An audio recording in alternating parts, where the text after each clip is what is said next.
Dios los bendiga, hermanos. Qué privilegio estar entre familia. La Iglesia Bíblica Emanuel. Somos una familia y todos son bienvenidos.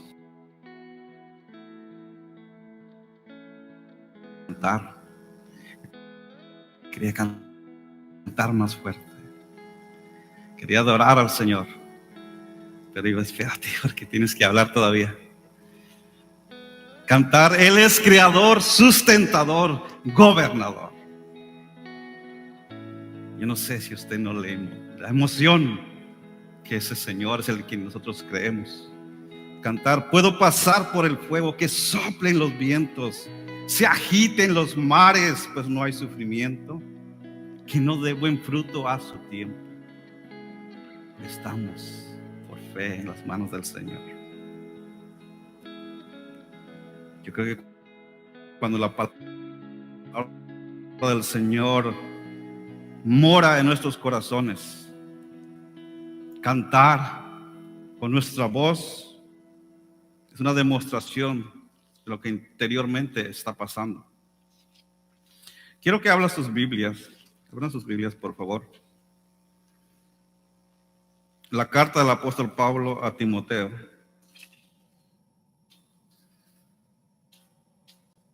Me ha tocado a mí comenzar esta carta, lo cual era durante el año, por confiar este lugar, que con mucho temor me paro delante de ustedes. Primera carta del apóstol Pablo a Timoteo, versículos 3 al 11. Vamos a dar lectura.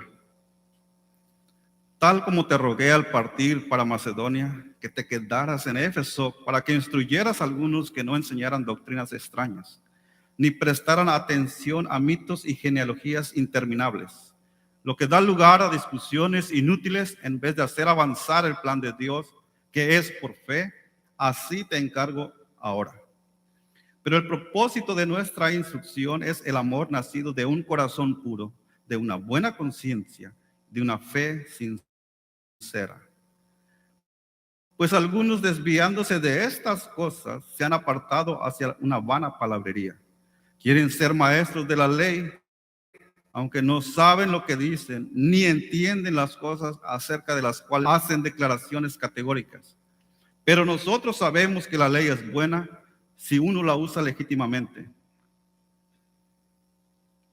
Reconozcamos esto, que la ley no ha sido instituida para el justo, sino para los transgresores y rebeldes, para los impíos y pecadores, para los irreverentes y profanos, para los que matan a sus padres, a sus madres, para los asesinos, para los inmorales, homosexuales, secuestradores, mentirosos, los que juran en falso, y para cualquier otra cosa que es contraria a la sana doctrina, según el glorioso evangelio del Dios bendito que me ha sido encomendado. Oremos.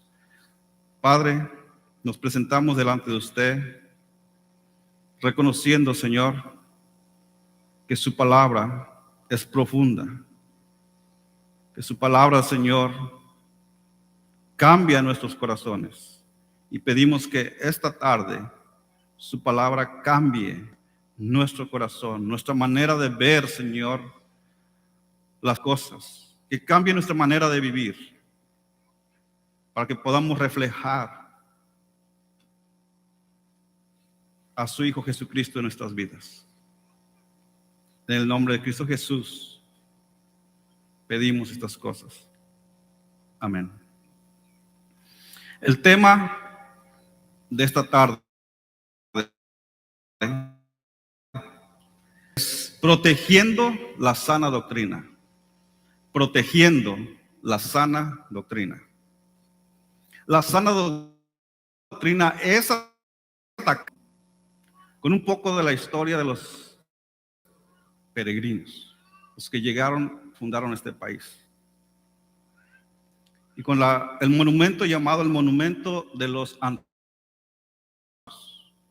El mes de octubre del año de 1888, en el pueblo de Plymouth, Massachusetts, fue terminado el monumento a los antepasados, anteriormente conocido como el monumento a los peregrinos.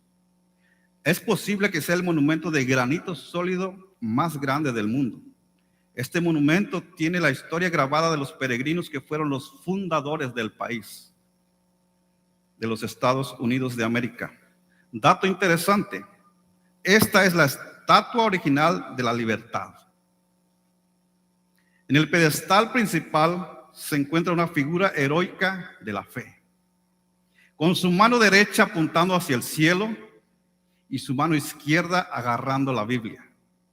Sobre los 4 pilares están sentadas figuras emblemáticas de los principios sobre los que los peregrinos que llegaron al área fundaron su sociedad. De izquierda a derecha, o sea, del este, está sentado una figura que tiene como nombre a sus pies, moralidad. Le sigue ley, educación y libertad. Bajo moralidad destaca profeta y evangelista. Bajo ley está justicia y misericordia. Bajo educación están juventud y sabiduría.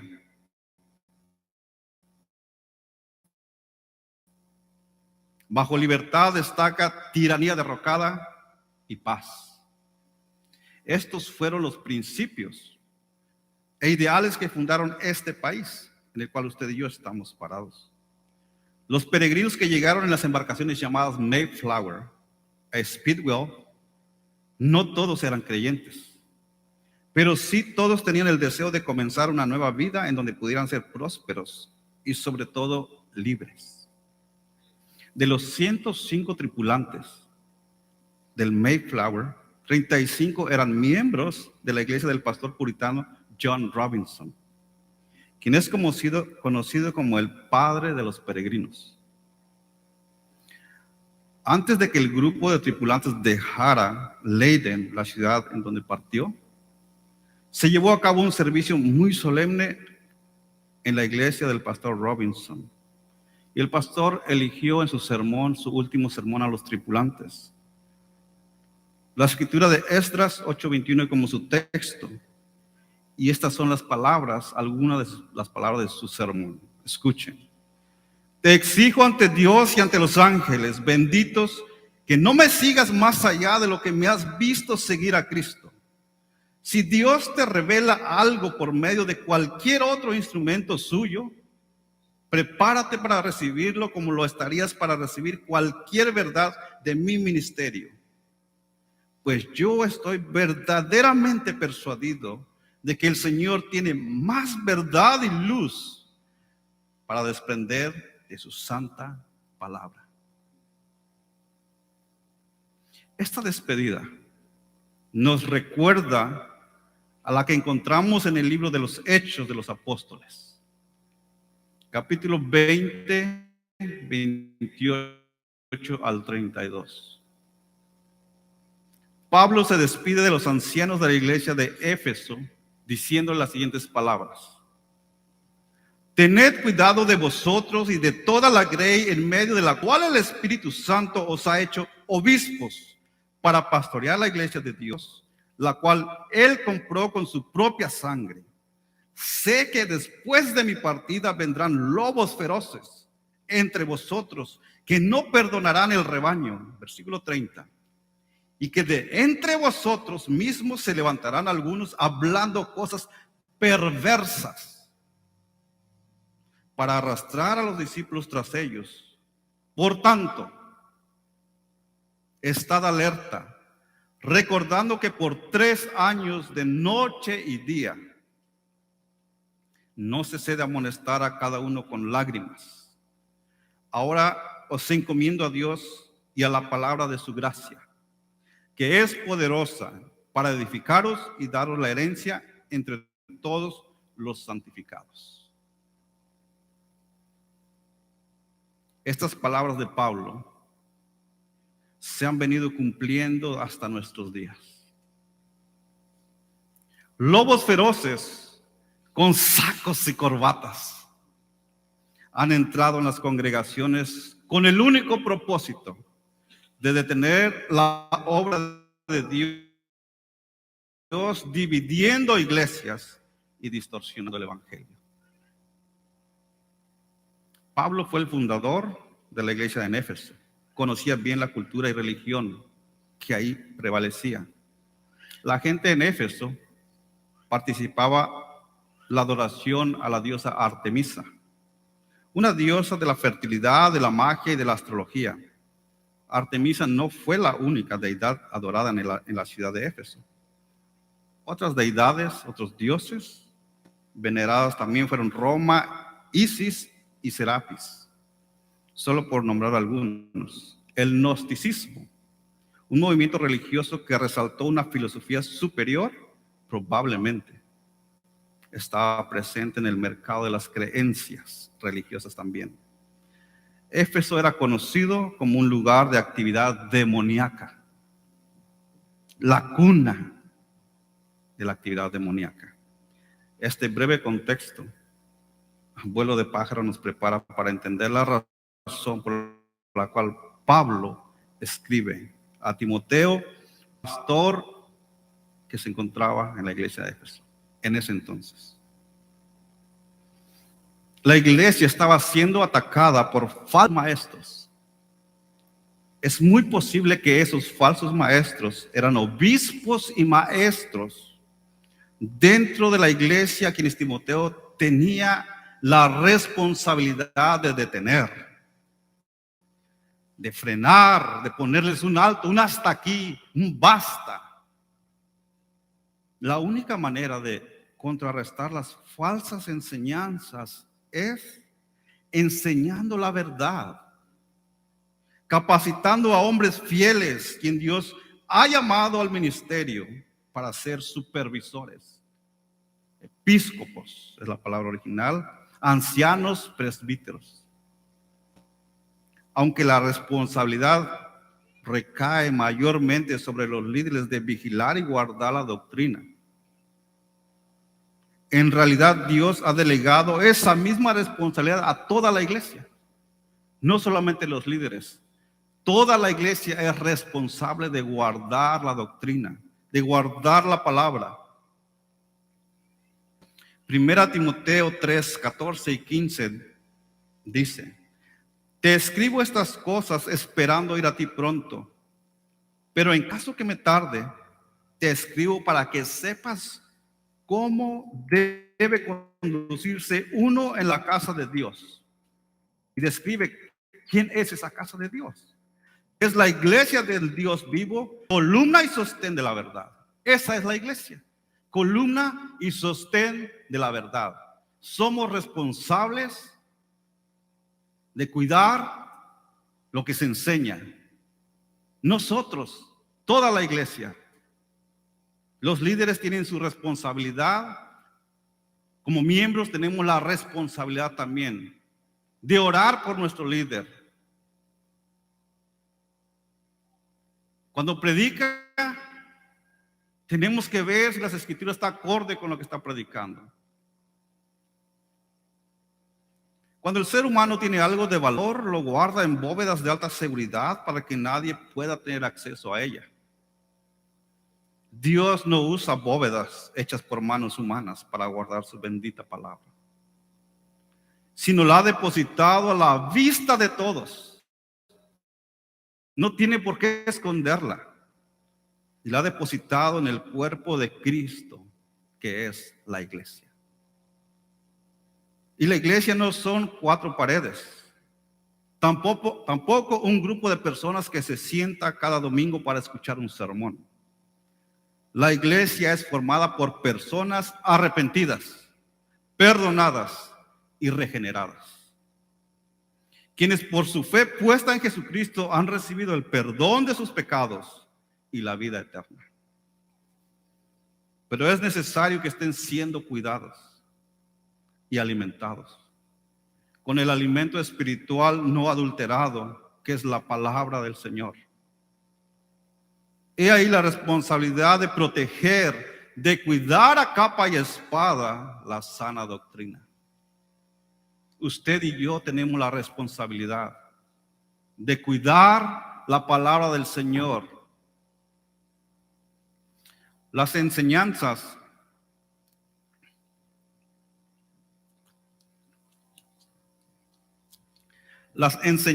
que no están en armonía con las Sagradas Escrituras no edifican el cuerpo de Cristo, solo dañan la fe del creyente. En muchos casos desvían del camino verdadero. El mandamiento es claro en el versículo 3. Impedir que enseñen doctrinas extrañas. Esas doctrinas extrañas están en desacuerdo con la doctrina que Pablo enseñaba, con la doctrina que la Escritura en su totalidad enseña. Por ejemplo, en Gálatas 1:6 al 9, Pablo y leo: me maravillo, estoy asombrado de que tan pronto hayáis abandonado al que os llamó por la gracia, que es Cristo. ¿Para qué? Para seguir un evangelio diferente. Solo que hay algunos que perturban el evangelio de Cristo. Escuche el versículo 8. Ponga atención. Pero si aún nosotros o un ángel del cielo os anunciara otro evangelio contrario al que hemos anunciado, sea anatema. Esa palabra quiere decir sea maldito. Pablo se encuentra muy enojado, con mucha razón.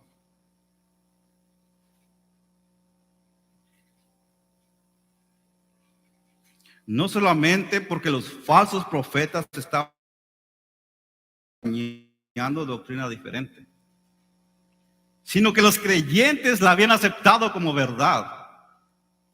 Los creyentes estaban empezando a caminar con la enseñanza que estaban escuchando. Estaban regresando a la ley, al judaísmo.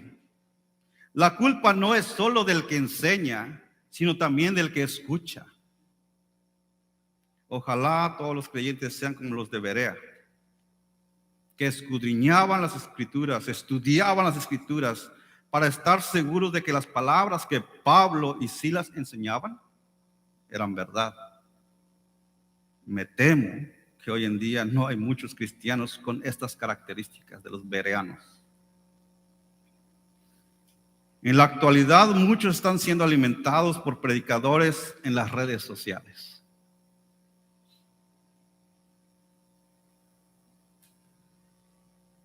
¿Por qué? Porque no pertenecen a ninguna iglesia local, ni tienen el mínimo deseo de serlo.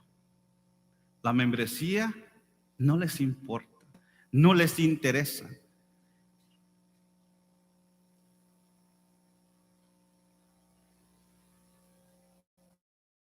La membresía no es importante para esas personas llamadas creyentes o cristianos. Y como resultado, muchos de ellos viven una vida desordenada. La mayoría de los predicadores son motivadores emocionales. Les gusta que les den like a sus predicaciones, a sus posts. Otros buscan ser reconocidos como reverendos, teólogos. ¿Podemos impedir que doctrinas extrañas entren a la iglesia? No hay otra manera. Alimentando solamente a la iglesia local. Nuestra responsabilidad es alimentar a la iglesia local. Cada quien tiene iglesias locales. Y su responsabilidad es alimentar las iglesias, a los miembros locales. Con comida sólida. Es la única manera eficaz para protegernos los unos a los otros de las falsas enseñanzas que rondan a nuestro alrededor. 1 Timoteo 6:3. Si alguno enseña una doctrina diferente y no se conforma a las sanas palabras de nuestro Señor Jesucristo y a la doctrina que es conforme a la piedad, está envanecida y nada entiende, sino que tiene interés morboso. La falsa doctrina es como un cáncer espiritual. Entra lentamente al cuerpo y si no es detectado a tiempo, produce daños irreparables. En muchas ocasiones, la muerte. Muerte espiritual. Hay iglesias que están muertas espirituales. Se reúnen, pero el Señor ya se ha alejado de ahí.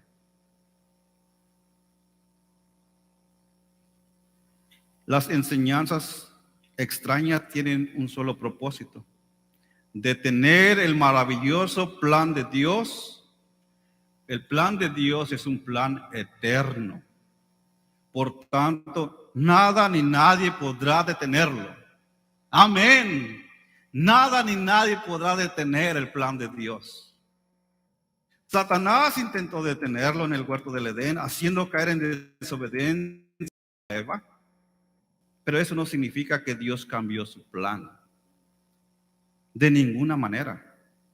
Dios ya había provisto un Salvador en la eternidad. La promesa hablada la vemos en Génesis 3:15.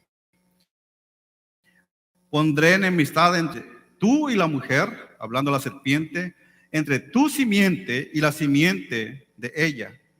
Su simiente te aplastará en la cabeza, pero tú le morderás el talón o el calcañar. Miles de años después, Jesús, al comenzar su ministerio, fue tentado por Satanás una vez más. Fue tentado en su humanidad con el único propósito de hacerlo pecar. Y de esa manera, detener el glorioso plan de Dios. Pero una vez más, no tuvo éxito. No aceptando su derrota, hizo uso de su arma más letal, la muerte.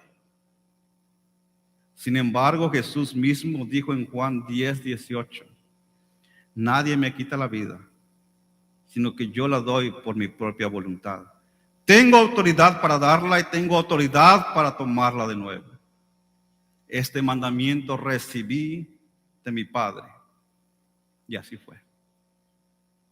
Al tercer día de su muerte, resucitó, con poder glorioso, venciendo a la muerte y a Satanás. El plan de Dios para redimir al pecador está completo. Nadie pudo detenerlo. Y nada ni nadie podrá detener el maravilloso plan de Dios en toda su culminación. Cuando Él regrese por segunda vez, el plan está completo. Aún no hemos visto todo el plan, pero nadie lo va a detener. Nada podrá detenerlo.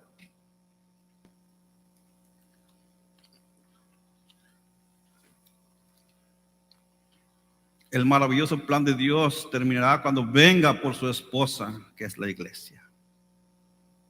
Y todos los redimidos con Él. Y viviremos con Él y reinaremos con Él. Y adoraremos su santo nombre. Qué gran mensaje encargado a la iglesia.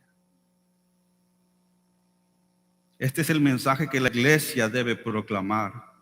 Es el mensaje que Pablo encarga a Timoteo y a la misma vez Timoteo debería encargar a su rebaño. Y es el mismo mensaje para la iglesia bíblica Emmanuel. Este gran mensaje que se nos ha otorgado es el mismo que debemos entregar. Pero un gran mensaje requiere mensajeros formados por su contenido. Por ejemplo, Un restaurante de categoría 5 estrellas no sirve su comida en platos desechables.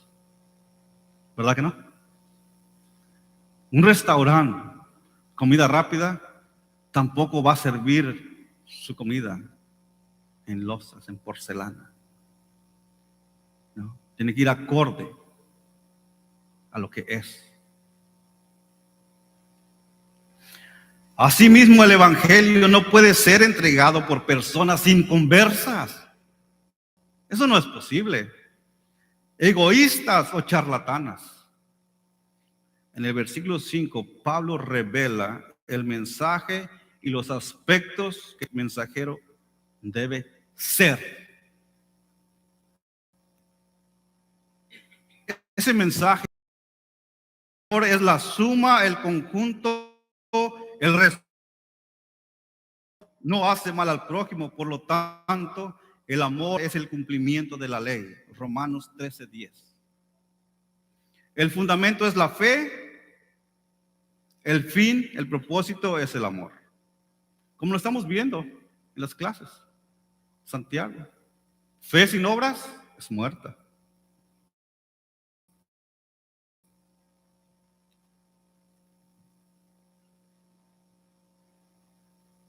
El fin, el propósito, las cosas materiales, ni en títulos universitarios, mucho menos en la fama que el mundo ofrece.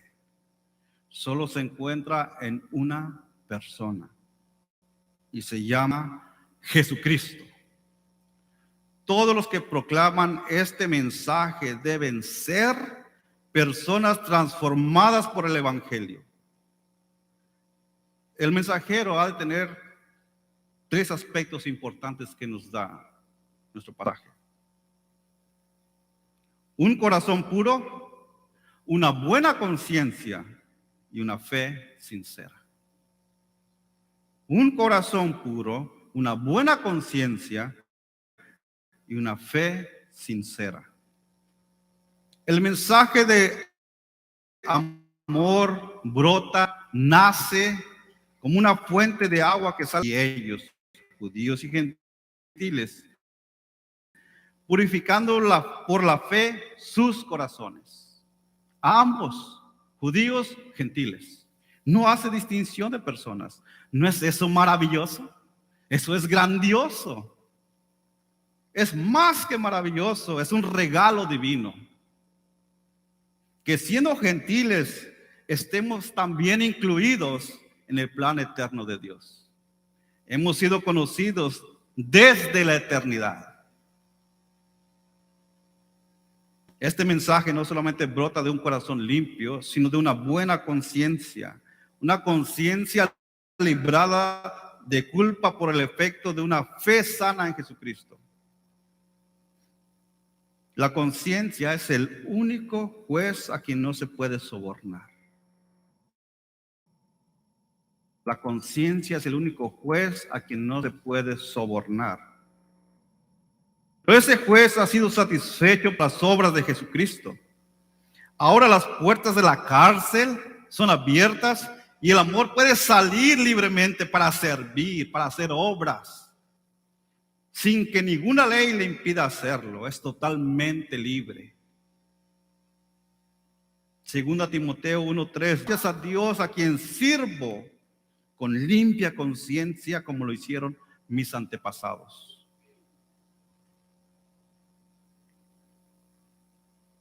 Hechos 23:1.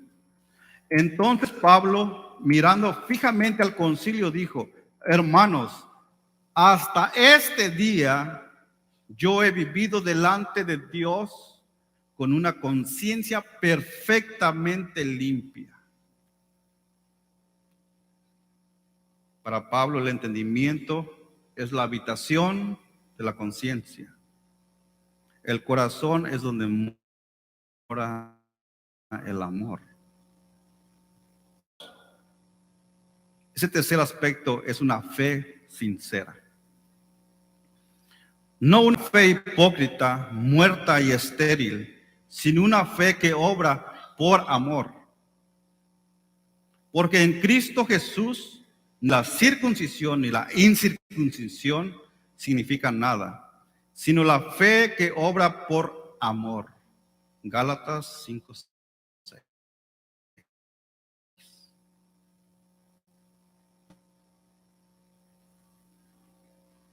El mensaje, verdad, ni en los mitos o genealogías, tampoco está en obras de la ley. Porque ningún ser humano es capaz de cumplirlas al pie de la letra. Nadie es capaz de cumplir la ley. Nadie fue capaz. Solo un hombre, Jesucristo. El amor nace de un corazón limpio, de una buena conciencia y de una fe sincera. Cuando esos aspectos no existen en el mensajero, en el predicador, en el maestro, el mensaje se convierte en simples palabrerías. Es como un misil sin explosivo. No daña, no alimenta.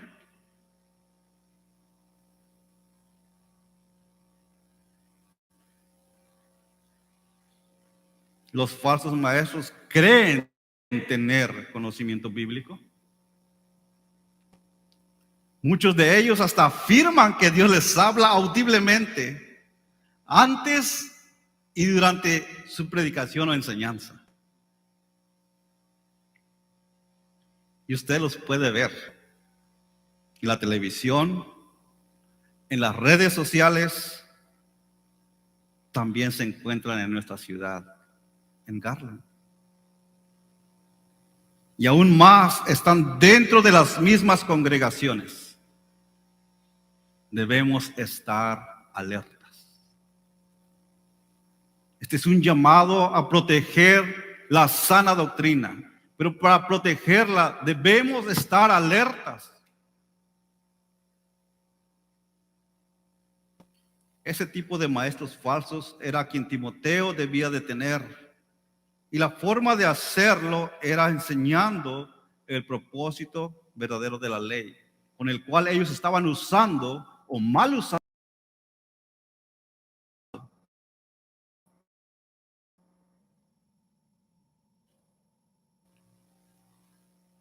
Y Pablo le va a enseñar a Timoteo,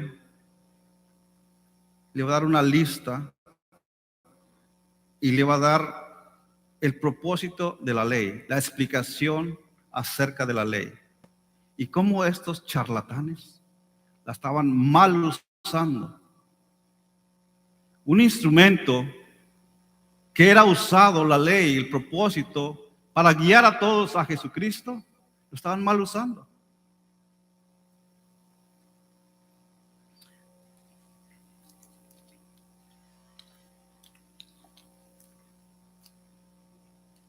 En primer lugar, dice que la ley es buena. Está completa, en armonía, en completa armonía con la santidad y la bondad de Dios. La ley está en completa armonía con la santidad y la bondad de Dios. No están peleadas. La ley y la santidad de Dios no están peleadas. Se abrazan el uno al otro. La esencia detrás de cada ley moral de Dios es el amor. ¿Por qué Dios dio leyes? Por amor. ¿Por qué nosotros ponemos leyes en el hogar? Por amor. No hagas esto, no hagas lo otro. Vete a dormir temprano, mañana tienes examen, necesitas estar alerta. ¿Qué hay detrás de esos mandamientos? El amor. Detrás de la ley moral de Dios está el amor. Así que la ley es santa y el mandamiento es santo, justo y bueno. Romanos 7:12. La ley es santa y si no hubiera leyes de tránsito. ¿Se imagina que todos piensen tener la razón en una intersección principal? ¿Se puede imaginar que no hubiera luces? La ley es buena, los mandamientos son buenos.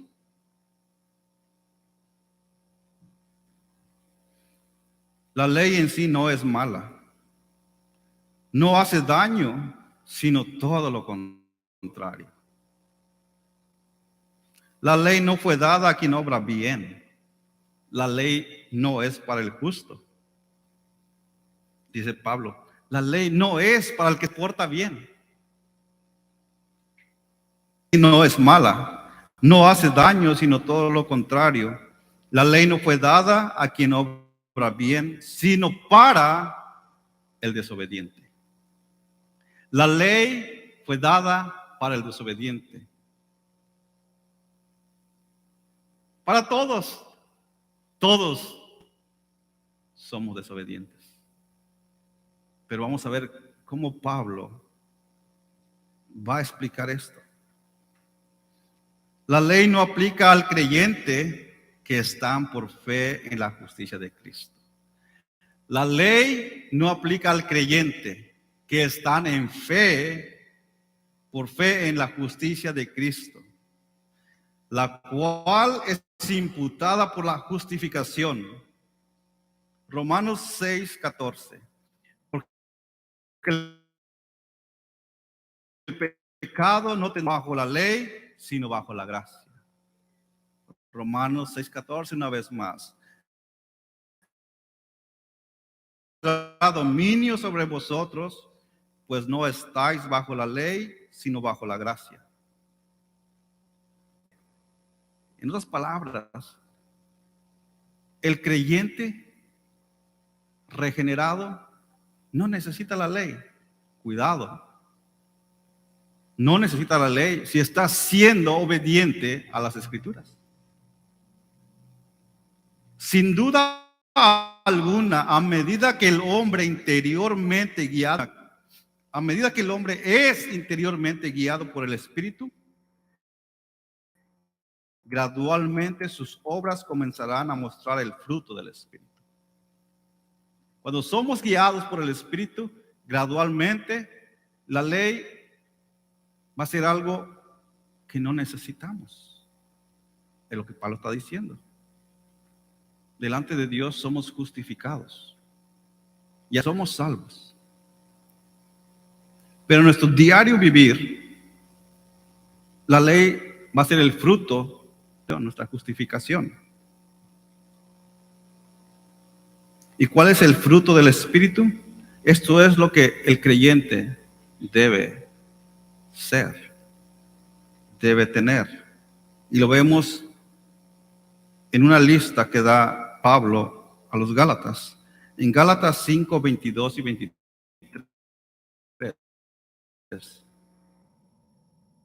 Da la lista. El fruto del Espíritu es amor, gozo, paz, paciencia, benignidad, bondad, fidelidad, mansedumbre, dominio propio. Contra tales cosas no hay ley. No hay ninguna ley que le impida amar. No hay ninguna ley que le impida tener gozo. No hay ninguna ley que le impida tener paz. No hay ninguna ley que le impida tener paciencia. No hay ninguna ley ser fiel, ser manso, tener dominio propio. Este es el fruto del Espíritu. Por tanto, podemos afirmar con toda seguridad que la ley es buena. Timoteo tenía que entender que la ley es buena y tenía que dar el verdadero significado a estos maestros que estaban mal usando la ley. Hoy en día tenemos que hacer lo mismo. Muchos usan la palabra del Señor para su propio beneficio, para ganancias deshonestas.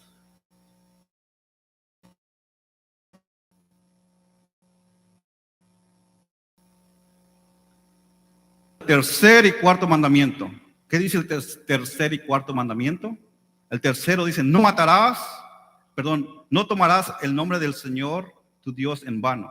El cuarto, acuérdate del día de reposo para santificarlo.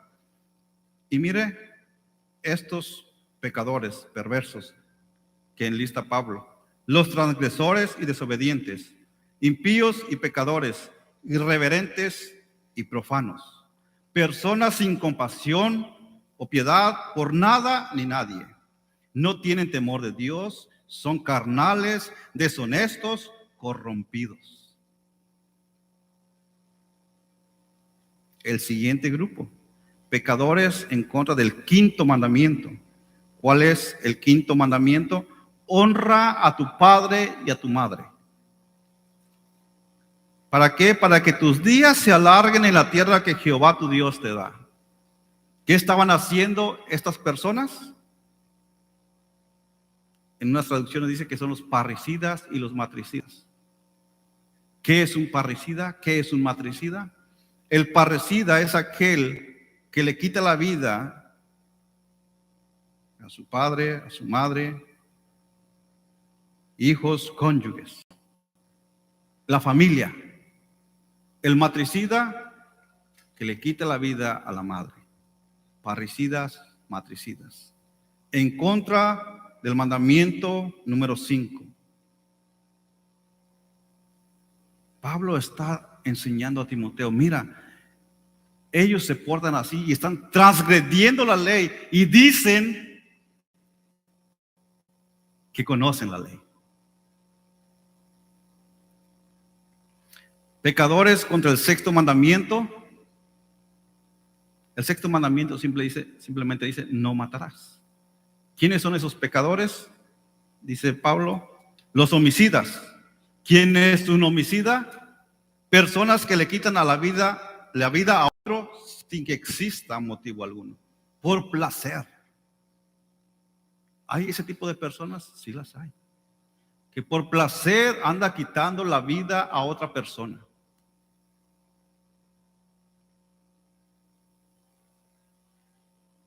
Pecadores contra el séptimo mandamiento.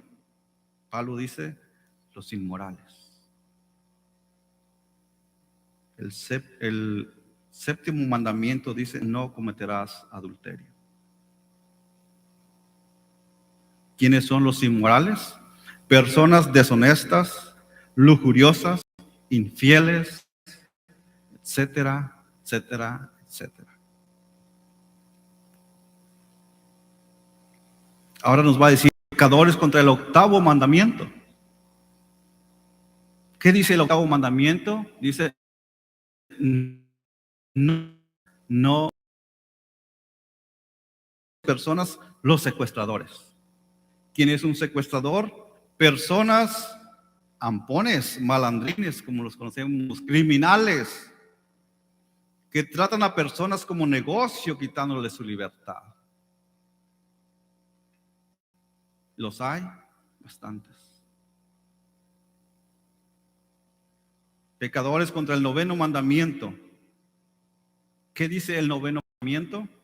No dirás falso testimonio contra tu prójimo. ¿Quiénes están en la lista que Pablo da a Timoteo? Los mentirosos y perjuros. Personas engañadoras, tramposas, chismosas, desleales, incumplidores, apóstatas.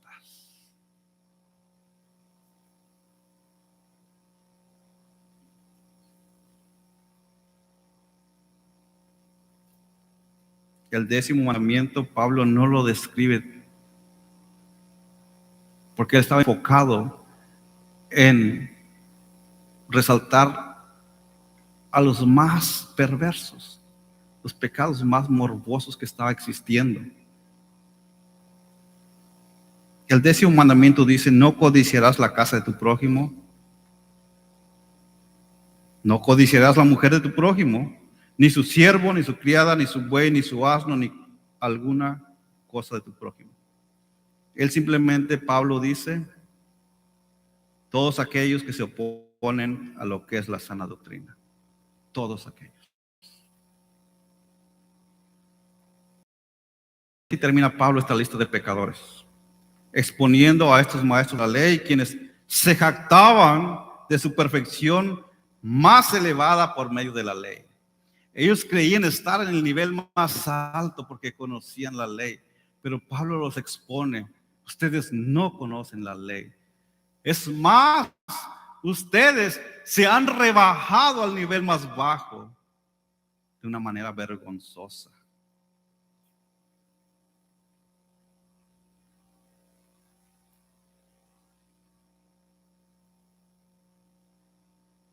En la introducción de nuestro sermón, relataba los principios por los cuales el país de los Estados Unidos fue establecido. Y la historia muestra que fue un país muy próspero, principios morales correctos.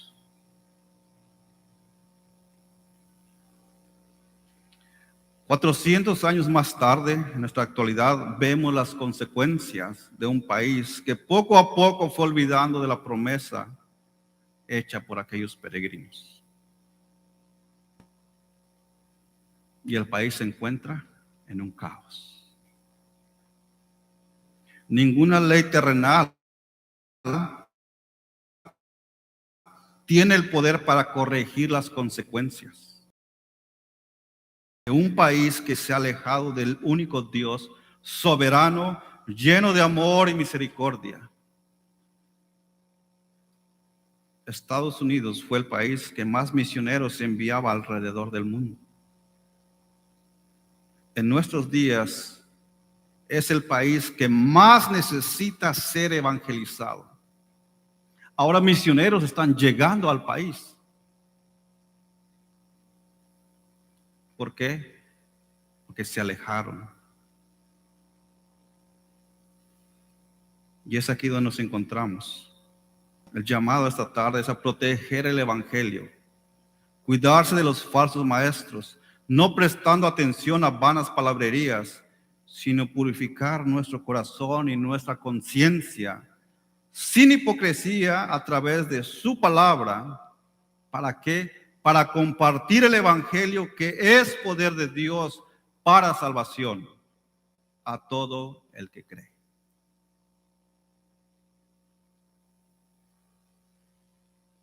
Pablo termina diciendo: este es el glorioso evangelio que me ha sido encomendado.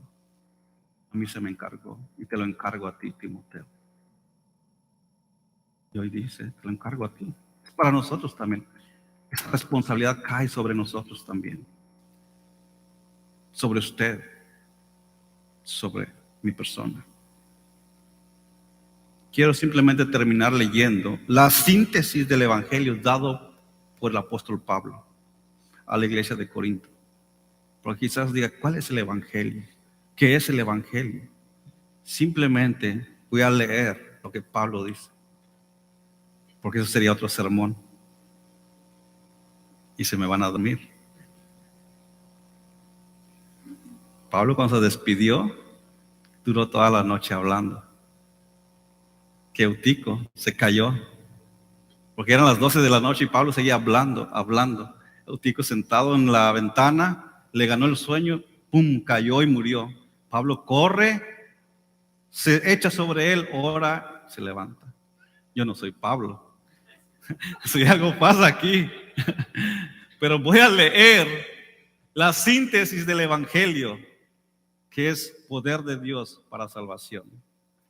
1 Corintios 15, del 1 al 7.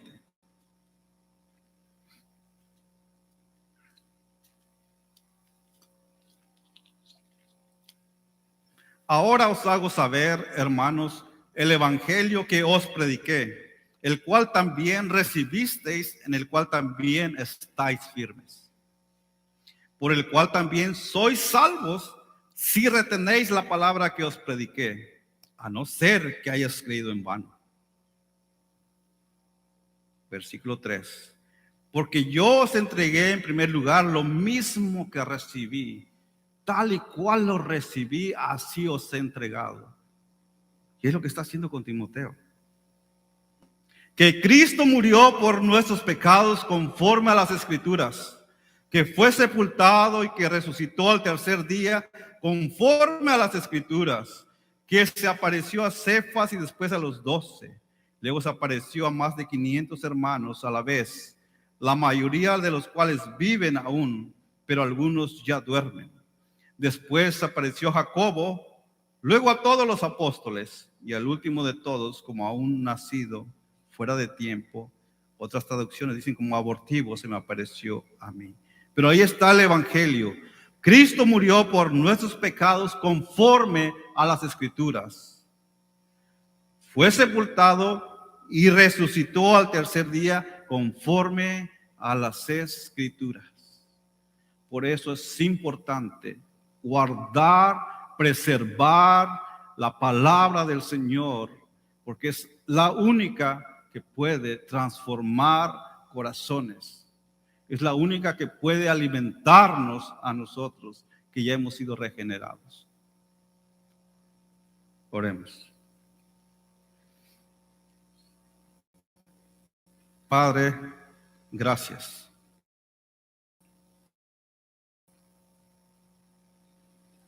Por su maravillosa palabra. Gracias por salvarnos cuando no nos merecíamos, Señor, porque nuestras obras eran obras que no glorificaban su nombre. Pero por la fe puesta en nuestros corazones para clamar y reconocer a Jesús como Salvador, ahora estamos dentro de la gracia. Ahora nos ha encomendado, Señor, este gran mensaje, a transmitirlo, a proclamarlo, pero es necesario taparle la boca a algunos. Pero es necesario cuidar nuestra vida espiritual con un corazón limpio, Señor. Limpia, purifica nuestros corazones a través de su palabra. Limpie nuestra conciencia, Señor. Denos una fe sincera. Señor, ayúdenos. Guárdenos. Protéjanos. Y denos el deseo de amar su palabra, Señor. Ayúdenos como iglesia bíblica Emmanuel. Que no sea solo el nombre bíblica, pero que sea, Señor, reflejada en nuestras acciones, para que los de nuestro alrededor crean en su Hijo Jesucristo. Gracias. En el nombre de Jesús. Amén.